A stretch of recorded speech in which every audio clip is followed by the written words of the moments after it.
Setiap era punya bintangnya. Messi, Ronaldo, Maradona, semua disebut yang terbaik. Tapi sebelum mereka semua, ada satu nama yang sudah lebih dulu jadi raja. Dia orang yang memiliki 3 Piala Dunia dan mencetak 1000 gol. Jadi, siapa sebenarnya GOAT yang sesungguhnya? Inilah jejak sang legenda, Pele.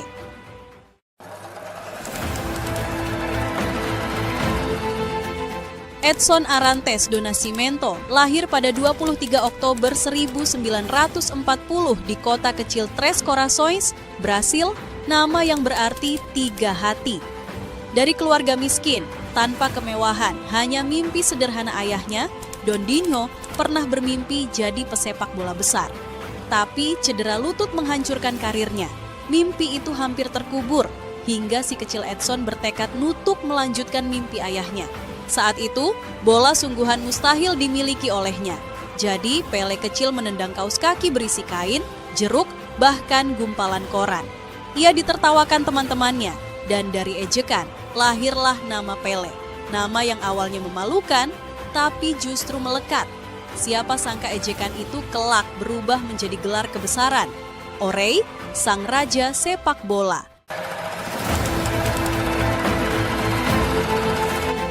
Kisah besarnya dimulai ketika seorang mantan pemain bernama Waldemar de Brito melihat anak kurus ini bermain.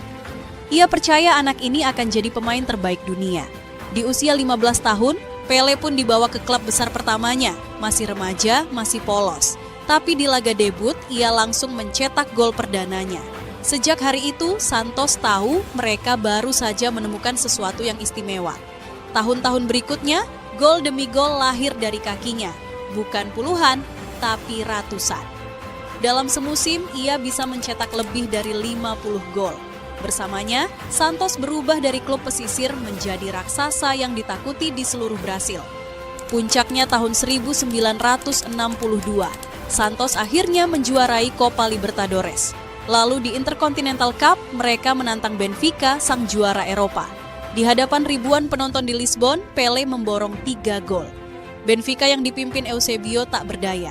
Dunia pun mulai sadar, bocah Brasil ini bukan sekadar fenomena lokal. Setahun kemudian cerita itu terulang. Kali ini melawan AC Milan, Santos kembali jadi juara dunia antar klub.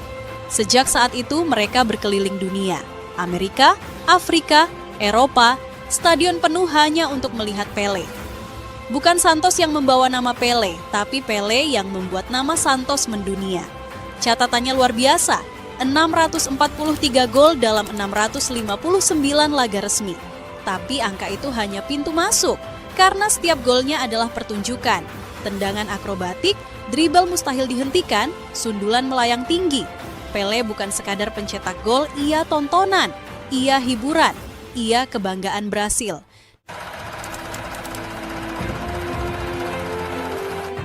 Dari lapangan-lapangan Brasil bersama Santos, perjalanan Pele membawanya ke panggung terbesar, Piala Dunia. Tahun 1958, Swedia jadi tuan rumah. Brasil datang dengan beban sejarah berat. 8 tahun sebelumnya, di Stadion Maracana, mereka hanya butuh hasil imbang melawan Uruguay untuk jadi juara dunia. Ratusan ribu supporter sudah menyiapkan pesta, tapi kenyataan berkata lain. Uruguay menang 2-1. Hari itu Maracana yang megah berubah jadi lautan air mata. Tragedi itu dikenal dengan nama Maracanazo. Satu generasi penuh tumbuh dengan luka itu. Dan kini Brasil datang lagi, kali ini dengan wajah-wajah baru. Di antaranya seorang remaja 17 tahun bernama Pele. Awalnya ia hanya cadangan, bahkan sempat dilanda gugup dan rasa ragu, tapi kehadiran pemain-pemain senior seperti Zito dan Garincha memberi ketenangan, seakan ada jaminan rasa aman bagi sang bocah. Semifinal melawan Prancis jadi titik balik. Pele dimainkan penuh dan menjawab dengan cara paling indah, dengan sebuah hat-trick. Brasil menang 5-2, dunia pun terperanjat. Siapa sebenarnya anak ajaib ini? Final tiba, lawan Swedia di hadapan puluhan ribu penonton. Pele kembali bersinar, mencetak 2 gol termasuk tendangan akrobatik yang langsung jadi ikon. Brasil menang 5-2 dan meraih gelar Piala Dunia pertama mereka. Usai peluit akhir, Pele jatuh berlutut, menangis di pundak rekan-rekannya. Dari bocah miskin dengan bola kain, ia kini mengangkat trofi terbesar sepak bola. Dunia punya raja baru, dan Brasil akhirnya sembuh dari lukanya. Brasil datang ke Chile tahun 1962 sebagai juara bertahan. Dunia menunggu apakah bocah ajaib 1958 itu bisa kembali jadi bintang utama. Pelé, yang baru berusia 21 tahun, langsung memberi jawaban.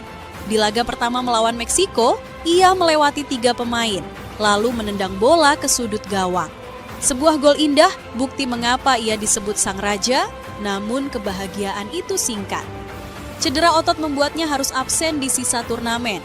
Brasil kehilangan bintangnya, tapi semangat Pelé tidak pernah hilang dari lapangan roh sang raja, seakan menjelma dalam diri Garincha. Dengan dribble kaki bengkoknya yang mustahil ditebak, ia membawa Brasil menyingkirkan lawan demi lawan. Hingga akhirnya, Brasil menundukkan Cekoslowakia 3-1 di final. Trofi kembali mereka bawa pulang. Pelé memang tak bermain hingga akhir, tapi cahayanya tetap memandu. Tim kejayaan Brasil di Chili adalah bukti, bintang itu tetap bersinar, bahkan saat ia tak berada di lapangan. 4 tahun setelah Chile, Brasil datang ke Inggris dengan mimpi besar, meraih gelar ketiga beruntun. Kini Pelé sudah berusia 25 tahun. Ia bukan lagi bocah ajaib, ia bintang terbesar sepak bola dunia. Semua lawan takut padanya, semua ingin menghentikannya. Sejak laga pertama, niat itu terlihat jelas. Melawan Bulgaria, Pelé masih sempat mencetak gol indah, tapi tackle-tackle keras datang silih berganti. Ia cedera, terpaksa absen di laga kedua. Brasil pun tumbang. Pertandingan terakhir melawan Portugal menjadi titik paling kelam. Belum benar-benar pulih, Pelé tetap dipaksa turun. Dan seolah jadi bulan-bulanan, setiap sentuhannya disambut tekel brutal. João Morais menendangnya berulang kali, wasit hanya membiarkan dan rekan-rekannya tak bisa melindunginya. Pelé berjalan pincang, berusaha bertahan hingga akhir. Tapi Brasil kalah 1-3, tersingkir di fase grup. Sang raja meninggalkan lapangan dengan langkah terpincang dan hati hancur. Bagi Brasil, itu aib. Bagi Pelé, itu luka terdalam. Ia bahkan sempat bersumpah tak akan pernah lagi memakai seragam timnas.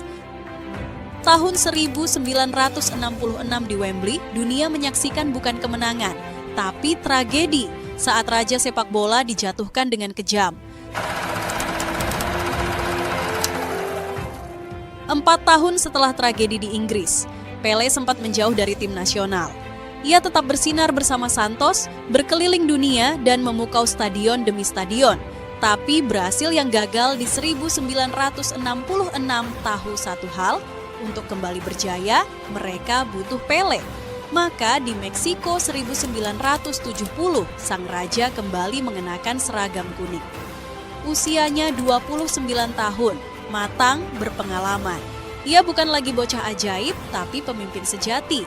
Sejak fase grup, Brasil langsung menunjukkan kekuatan luar biasa.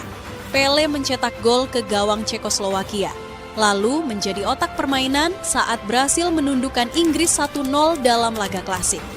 Di pertandingan itu, dunia melihat momen ikonik. Sundulan Pelé ditepis ajaib oleh Gordon Banks. Penyelamatan yang disebut terbaik sepanjang masa Brasil menyapu bersih fase grup dengan 3 kemenangan. Pelé bukan hanya mencetak gol, tapi juga mengatur tempo, membuka ruang dan memberi assist. Ia menjadi pusat gravitasi permainan. Di perempat final melawan Peru, Brasil menang 4-2. Pelé kembali berperan besar, memimpin serangan dan menginspirasi rekan setimnya.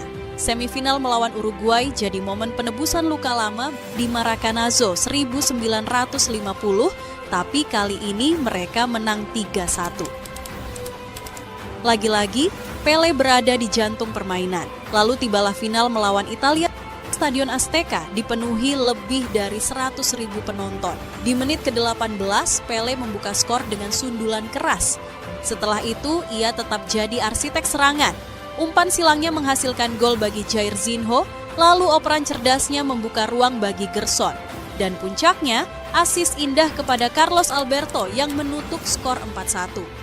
Di bawah terik matahari Meksiko, Brasil mengangkat trofi Piala Dunia ketiga. Pelé berdiri di tengahnya, bukan hanya sebagai pencetak gol, tapi sebagai maestro. 4 gol, 6 assist, dan aura kepemimpinan yang membuat lawan tak berdaya. Tahun 1970 menegaskan satu hal, Pele bukan sekadar bintang. Ia adalah kekuatan yang terlalu besar untuk ditahan. Itulah mahkota abadi sang raja. 3 kali juara dunia, 1 nama, Pele. Tak ada raja tanpa bayangan. Seiring kejayaannya, Pele juga menyisakan sejumlah kontroversi. Gol ke-1000 pada 1969 misalnya dirayakan bak mukjizat di Maracana, tapi hingga kini perhitungannya diperdebatkan. Sebagian gol datang dari laga eksibisi, sehingga angka resminya jauh lebih sedikit. Kehidupan pribadinya pun penuh cerita. Beberapa kali menikah dan memiliki anak di luar nikah yang baru diakui lewat pengadilan. Kisah ini sering jadi sorotan media, memperlihatkan bahwa di balik senyum seorang raja ada kerumitan hidup yang nyata. Ada pula kritik bahwa Pele terlalu dekat dengan rezim militer Brasil. Berbeda dengan tokoh seperti Muhammad Ali yang vokal menentang ketidakadilan, Pele memilih diam. Baginya, sepak bola adalah pelarian, bukan arena politik. Tapi pilihan itu membuat sebagian orang menilai ia terlalu jinak terhadap kekuasaan. Semua ini menegaskan satu hal, Pele memang legenda. Tapi ia juga manusia dengan segala cahaya dan bayangannya. Setelah Piala Dunia 1970, Pele sudah berada di puncak. Ia satu-satunya pemain yang meraih 3 gelar dunia. Sebuah rekor yang hingga kini belum tersentuh. Di level klub, ia tetap bersama Santos, lalu menutup karier dengan New York Cosmos di Amerika Serikat. Kepindahannya bukan sekadar transfer biasa. Pele menjadi duta yang memperkenalkan sepak bola ke negeri yang lebih akrab dengan baseball dan American football. Stadion-stadion penuh dan Cosmos berubah jadi simbol lahirnya budaya sepak bola di Amerika. Setelah gantung sepatu, Pele tak pernah benar-benar pergi dari lapangan hijau. Ia menjadi duta FIFA, UNICEF, bahkan Menteri Olahraga Brasil. Ia hadir di panggung dunia, bukan hanya sebagai atlet, tapi sebagai ikon global. Namanya melekat di setiap generasi. Dari Maradona hingga Messi, dari Ronaldo hingga Neymar, semua tumbuh dengan bayangan Pele. Ia adalah tolak ukur, sebuah standar untuk kata legenda. Dan ketika ia meninggal pada Desember 2022, dunia berhenti sejenak. Stadion-stadion mengheningkan cipta. Ratusan ribu orang memenuhi jalanan Brasil, mengiringi jasadnya dengan air mata. Itu bukan sekadar penghormatan untuk seorang pemain bola. Itu adalah perpisahan untuk wajah sepak bola dunia. 3 Piala Dunia, lebih dari 1000 gol. Dan cinta dari jutaan hati.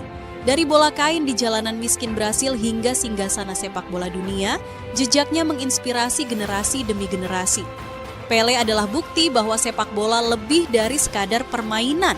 Ia bisa menyembuhkan luka, menyatukan bangsa, dan mengangkat seorang anak biasa menjadi sejarah. Banyak yang menyebutnya sebagai pemain terbaik sepanjang masa. Tapi bagaimana menurutmu? Apakah warisan Pele tak tertandingi? Atau ada nama lain yang bisa menyaingi sang raja? Inilah jejak sang legenda, Pele.